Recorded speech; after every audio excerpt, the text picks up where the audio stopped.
Aqui também um quadro de linfoma, a Mariana também uma colega, né, que faz bastante ultrassom de gato, então também uma apresentação nodular, né, aqui maior, né, bem maior do que o meu caso, um rim que tem alteração morfológica, hiperecogênico, né, irregular, então tem uma alteração crônica e uma formação nodular. Também foi feita a citologia, também foi linfoma, né, esse paciente fez quimioterapia e após 6 meses, né, veio fazer o controle pós-quimioterapia e a formação tinha desaparecido.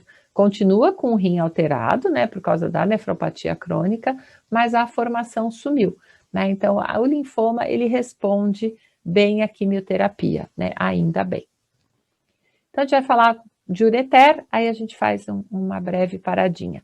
Né? Então, os ureteres, hoje em dia a gente precisa avaliar, principalmente dos nefropatas crônicos, porque eles fazem muito cálculo de rim e, por consequência, cálculo de ureter, né? Quando esse cálculo caminha, né, sai do rim e vai para o ureter, a gente vai ter um quadro mais importante.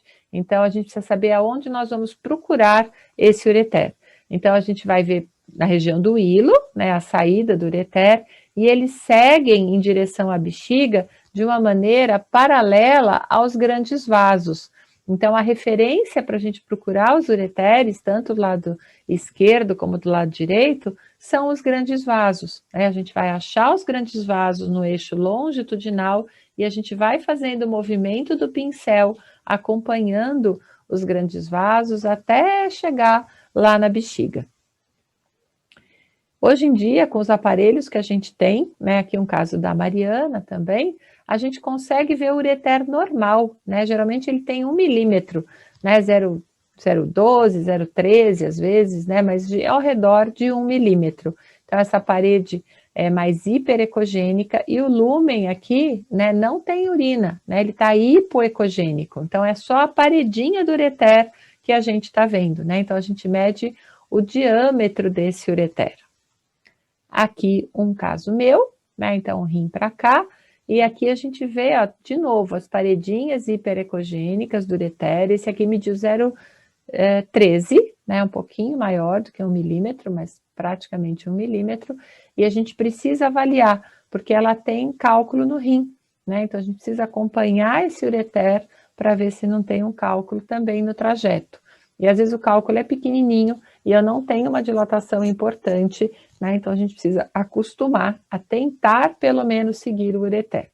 Quando a gente tem o cálculo causando obstrução, aí facilita, né, a visibilização, porque aí eu vou ter urina, né, dilatando esse ureter e facilitando, né, o acesso a ele. Então aqui eu tenho um cálculo na porção bem distal do ureter, aqui essa região do ureter era encostada na bexiga, na região mesmo de inserção do ureter na bexiga, e aí só faltou entrar, né, ele parou realmente ali na papila, né, ureteral, bem na entrada da bexiga. Então, a gente vê aqui o ureter dilatado anteriormente, aí eu consigo seguir todo o trajeto dele, né, aqui tem 0,33 de diâmetro, aqui eu tenho urina de verdade, né, ele está anecogênico, e vou seguindo até o rim, e no rim a gente vê, né, a dilatação de pelve. Não é uma dilatação extrema, porque ainda a gente tem cortical, ainda tem medular, né, então é uma pelve dilatada, mas ainda eu tenho arquitetura aqui de cortical e medular visível, né, presente. E ao redor do rim eu tenho esse aumento de ecogenicidade da gordura, né, isso denota aí um sinal de inflamação. Então, muitas vezes esses processos inflamatórios levam a pielonefrite, a uma nefrite, né, e com isso um processo, né, inflamatório da gordura que está ao redor. Aí eu fiz um raio-x, né, só para a gente ter a ideia, né, da imagem, para a gente ver o cálculo. Olha como ele está aqui, ó, encostado na bexiga, na região de trígono, quase, né, entrou na bexiga, parou ali no caminho. Então a gente tem aquele rim maior que está dilatado e o rim contralateral um pouquinho menor, né, então o rim maior pela dilatação da pelve e o cálculo ali que a gente mostra também pelo raio-x. Esse é o caso do Bigodon, né, aquele gato que estava no meu colo, na primeira imagem, né, dessa aula. Ele é um gato resgatado, já veio adulto, ele apareceu desse tamanho, faz uns anos que ele está conosco, né? Isso aqui foi 2016, eu acho que ele apareceu em 2014 ou 2015. Então, ele apresentou sinais de alteração renal, né, com vômito, perda de apetite, e aí mora num centro diagnóstico, né, a gente fez os exames, aí uma pelve, né, do rim esquerdo discretamente dilatada, ele tem uma alteração também renal, né, o espessamento de cortical, uma diminuição da definição córtico-medular. Do rim direito, uma dilatação um pouquinho maior, né, de 0,22, não é gigante, mas já é um pouquinho maior do que o esquerdo. E no ureter, ele tinha vários cálculos, aqui um maiorzinho, fazendo sombra, né, uma dilatação de 0,25, não é exagerada, mas está dilatado. Aqui outro cálculo, né, que a gente vê também no ureter, e a dilatação de pelve aqui, né, num corte mais transversal. Aqui no filminho, a gente tem 4 cálculos aqui, ó. 4 pequenos cálculos agrupados, né, ureter dilatado, mas a gente fez fluido, né, mudou a ração, fluidoterapia, e esses cálculos foram caminhando pelo ureter e conseguiram entrar na bexiga. Né? Então, por isso que é importante a gente acompanhar esses gatos nefropatas crônicos, porque se eles fazem cálculo e eles ainda não têm uma dilatação importante, muitas vezes esse cálculo consegue caminhar e entrar na bexiga. Teoricamente, né, até 0,3, 0,4, estourando de tamanho, às vezes eles conseguem caminhar até a bexiga. Né? O Bigodon teve sorte, né, esses cálculos entraram na bexiga e com a dieta, tudo esses cálculos dissolveram, foram embora, enfim, ele não tem mais cálculo hoje em dia, né? A gente acompanha sempre e ele, por enquanto, está bem, não formou mais cálculo. Né? Então, é muito importante a gente lembrar que o ureter existe, porque até muito pouco tempo atrás, o ureter normal não dá para ver. Não, se a gente tiver um bom aparelho e a gente souber aonde procurar, a gente consegue ver, tá? Uma alteração também que não é frequente, foi o único que eu vi em gato, né, um ureter ectópico, né, então uma inserção anômala desse ureter, esse foi o único caso que eu vi, né, a bexiga com um pouquinho de urina, uma distensão moderada, e o rim esquerdo, uma hidronefrose importante, a gente só vê a cápsula, né, os septos aqui interdiverticulares, e praticamente só o que a gente vê, né, um grande acúmulo de urina, né, porque o ureter, quando ele é ectópico, é que ele faz voltas, ele está dilatado, né, todo tortuoso, e ao invés de ele encaixar ali, né, de entrar na bexiga, na papila ureteral, ele vai em direção à pelve, a cranial para cá, né, para mim, então o rim está para cá, vem o ureter, aqui a região caudal. Ele vai para a pelve, né, ele insere ali em direção à pelve, então ele pode estar inserido na uretra, né, quando é fêmea pode estar inserido no fundo da vagina, a gente não consegue saber pelo ultrassom aonde ele está inserido, mas com certeza está no lugar errado, né? Porque tem essa dilatação importante.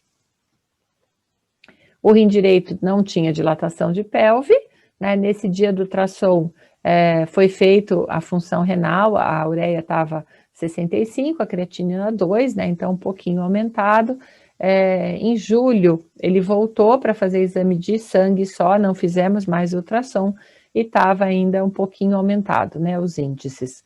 Então, esse rim, teoricamente, ele tem que sair daí, né? Porque a gente não tem função, só tem a cápsula, né? Existe o risco de uma contaminação, né? Se uma bactéria chegar aí, ele pode virar um grande abscesso.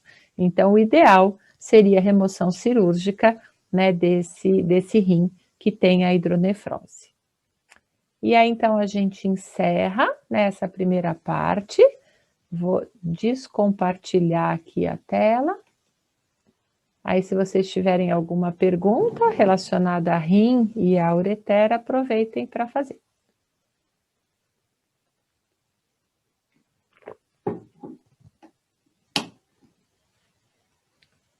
Nada? Tudo tranquilo?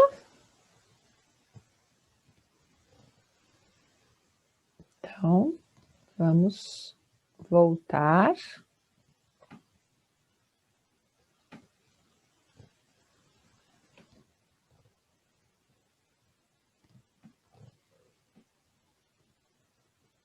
E vamos continuar então, né, falando agora da vesícula urinária, né, ou da bexiga urinária.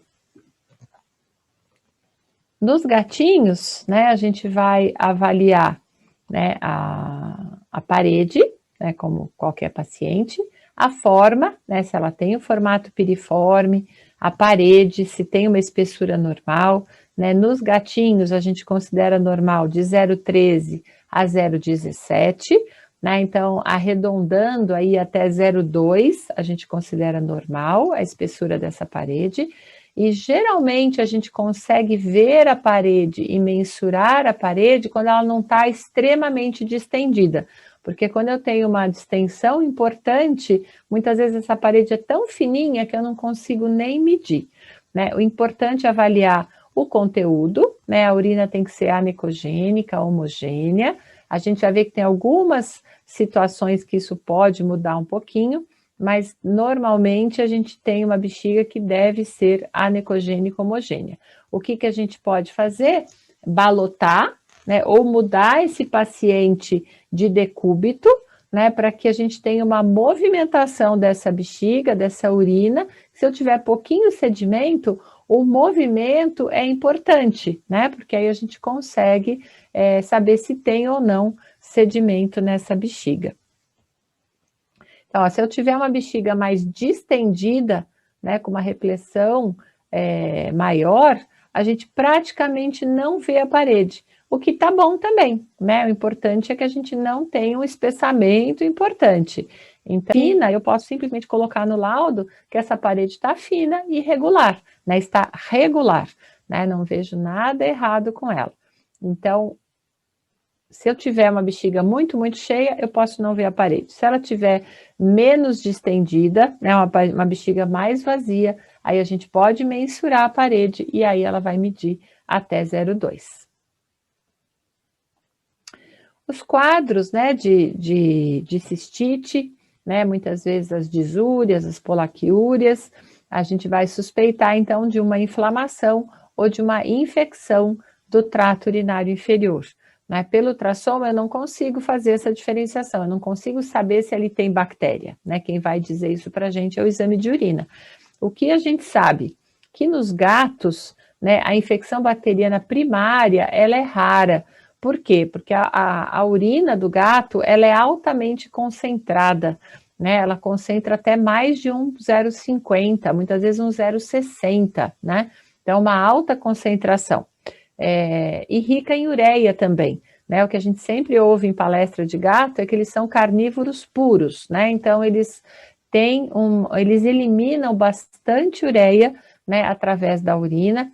Então, essas duas coisas juntas, né, deixam o ambiente da urina inapropriado para que a bactéria cresça e colonize a parede, que ela se fixe na parede, né? Então, essa alta concentração dificulta, né, o crescimento bacteriano.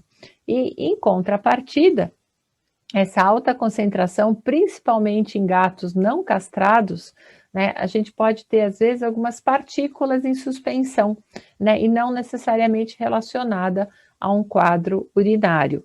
Né? Então, a gente viu no ultrassom, a gente descreve qual que é o ideal, né, no gato. Sempre fazer uma urocultura antes de pensar em algum tratamento, porque se ele só tem uma inflamação dessa bexiga, ele não precisa de antibiótico, né? Então a urocultura é extremamente importante, né, para saber se esse gato precisa ou não de uma antibiótico terapia. E infelizmente muitos clínicos, hoje em dia menos, né? Mas quando a gente não tinha tanto gato ainda, né, aquela história de tratar o gato igual ao cão. E, infelizmente, o gato tem muita particularidade. Uma delas é esse quadro da bexiga. Né? Então, se o gato tem o sintoma urinário, muitas vezes o clínico que não tem tanta experiência com gato, ele já entra com antibiótico, porque ele pensa igual o cão. Ah, tá com sintoma de cistite? Tem bactéria. E no gato, nem sempre. Né? Então, é importantíssimo, né, a coleta de urina, que vai ser feita pelo ultrassom, por cistocentese, né, guiada com ultrassom, para a gente saber se esse gato precisa ou não, né, de um antibiótico. Falando do aspecto dessa urina, né, do que a gente pode ter na urina de uma maneira, em gatos não patológicos, né, de uma maneira fisiológica, a gente vê muito em exame de urina quando eles colocam lá a presença de gotículas de gordura, né, então isso a gente chama de lipidúria, né, uma eliminação de gordura através da urina, e esse trabalho prova para a gente que isso existe, né, em gatos normais, o que é importante, isso não é patológico. Aqui uma imagem do trabalho, né, desse trabalho. Então, ele tem todo esse material ecogênico, né, em tons de cinza, que ele fica sobrenadando, né, não dá para chamar de sedimento, porque o sedimento, o nome já diz, né, o que sedimenta. E a gordura, ela fica em suspensão, ela fica sobrenadando. Se a gente balotar essa bexiga, esse material ele vai turbilhonar, mas sempre aqui em cima. Então isso é gordura. E gatos não castrados têm mais do que gatos castrados, tá? Então muita quantidade de gordura assim eu não costumo ver, tá? Mas lembrar que isso pode acontecer. E esse trabalho aqui, que é bem interessante, é de cistoscopia, né? Não tem nada a ver com ultrassom, mas é interessante porque pelo cistoscópio a gente vê as gotículas de gordura dentro da urina, né? Misturada na urina dentro da bexiga, né? Então fica em suspensão. É como se a gente colocasse o azeite, né, na água, né? A gente vai ter essas gotículas mesmo, né? Umas bolinhas de gordura. Então, isso a gente vai ver no exame de urina, né, como a descrição de gotículas de gordura, e a gente vai ver no ultrassom também, né, porque sai misturado na urina. Então, o meu exemplo aqui, que é de um gato castrado, então é bem pouquinho sedimento. Então, aqui no balotamento, a gente vê o material em suspensão, depois a gente praticamente não vê mais. E aí, quando esse gato fica paradinho, eu tenho essa área aqui, ó, um pouquinho mais hiperecogênica, e a gordura sempre vai estar na porção mais alta da bexiga, né? Ela sempre vai estar em suspensão, né? Flutuando ali, né? Então, aqui, ó, bem encostadinho na porção mais alta da bexiga, pus uma seta bem grande, né? Porque a quantidade é pouquinha de gordura. Então, se eu balotar, eu vejo, né, algum grau de turbilhonamento aqui, né? Mas então lembrem disso, que isso não é patológico, tá? E a gente pode descrever isso no laudo, né? Só que a gente vai descrever com um material, né, em suspensão, ou na porção, né, junto à porção ventral, junto à parede ventral da bexiga, né, e descrever com um material hiperecogênico compatível com gordura, né, com gotículas de gordura. Uma outra cistite importante que a gente tem nos gatos, que ela foi mudando de nome ao longo dos anos, né? Quando eu era estudante, era cistite intersticial, depois passou para cistite idiopática e agora chama síndrome de Pandora, né? Então é uma alteração que acontece em gatos, né? Então a gente tem em gatos e mulheres, e não tem infecção bacteriana, por isso que é extremamente importante a urocultura, porque esse gato ele tem sintomas de cistite, mas ele não tem infecção bacteriana. Pode acontecer hematúria, né? Pode acontecer espessamento e irregularidade de parede. Coloquei aqui um asterisco porque pode acontecer. Às vezes é uma bexiga absolutamente normal. Uma das minhas gatinhas teve, né, essa síndrome de Pandora, e o ultrassom dela era absolutamente normal. Ela tinha hematúria, ela tinha disúria, ela ia muitas vezes na caixa de areia, né, uma polaquiúria importante. A gente brinca que o gato passa a morar na caixa de areia, né? Mas ela não tinha alteração nenhuma ao ultrassom. E o exame de urina, a cultura negativa, né? Então, o diagnóstico é histopatológico, que pode ser coletado material por cistoscopia, mas normalmente se faz, né, o ultrassom, uma bexiga normal, se faz a cultura, né, não cresce bactéria, a gente vai fazer o tratamento para a síndrome de Pandora, tá? E não vai usar antibiótico. Por que chama síndrome de Pandora agora, né? Porque eles dizem que esse nome foi relacionado, né, com a síndrome de Pandora, que é a caixa de Pandora, né, que tem todos os problemas do mundo, se relaciona com um único sintoma, né, que facilita esse entendimento hoje, porque é o único sintoma, né, que desencadeia o sintoma urinário, só que é consequência de outras alterações bem maiores e mais importantes. Então, eu tenho uma doença de base, né, eu tenho um estresse muito importante, né, situações de estresse desencadeiam essa síndrome de Pandora. Então, o sintoma é um só, né, é o urinário. Só que o quadro do paciente é uma caixa de Pandora, né, tem muitos problemas associados a isso, né. Eu coloquei aqui para vocês, se vocês quiserem assistir, né, é uma palestra gravada, já faz bastante tempo, mas eu acho que sempre é válida, né, do Compavep, e o professor, né, o Dr. Pedro Horta, ele explica, né, essa síndrome de Pandora, é uma palestra relativamente curta, mas se vocês quiserem assistir, é interessante. Então, assim, para o ultrassom não tem nada patognomônico, muitas vezes é uma bexiga absolutamente normal, tá? A gente precisa de um exame de urina para fechar o diagnóstico.